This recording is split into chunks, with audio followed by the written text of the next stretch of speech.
28 June শনিবার Boxganj union জামায়াতের সম্মেলন। শুনলেন সংবাদ শিরোনাম, এখন বিস্তারিত।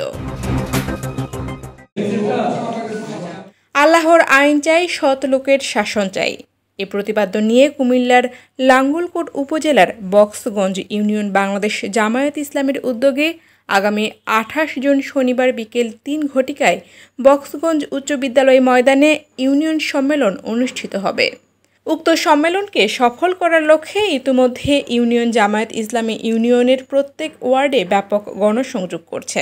সম্মেলনে প্রধান অতিথি হিসাবে বক্তব্য রাখবেন জামায়াত ইসলামের কেন্দ্রীয় মজলিসে শুরার সদস্য, ছাত্র শিবিরের সাবেক কেন্দ্রীয় সভাপতি, কুমিল্লা 10 সংসদীয় আসনের সংসদ সদস্য পদপ্রার্থী মাওলানা মোহাম্মদ ইয়াসিন আরাফাত।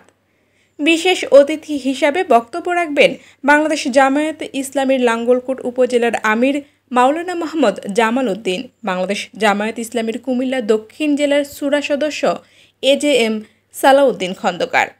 এছাড়াও উপজেলা ও জেলার বহু নেতৃবৃন্দ বিশেষ মেহমান হিসেবে উপস্থিত থাকবেন। অনুষ্ঠানে সভাপতিত্ব করবেন বাংলাদেশ জামায়াত ইসলামী বক্সগঞ্জ ইউনিয়নের সভাপতি মাস্টার সায়েদুল হক। বিশেষ দ্রষ্টব্য, ওই দিন সকাল 9 ঘটিকায় উক্ত প্যান্ডেলে জামায়াত ইসলামের মহিলা সমাবেশ অনুষ্ঠিত হইবে।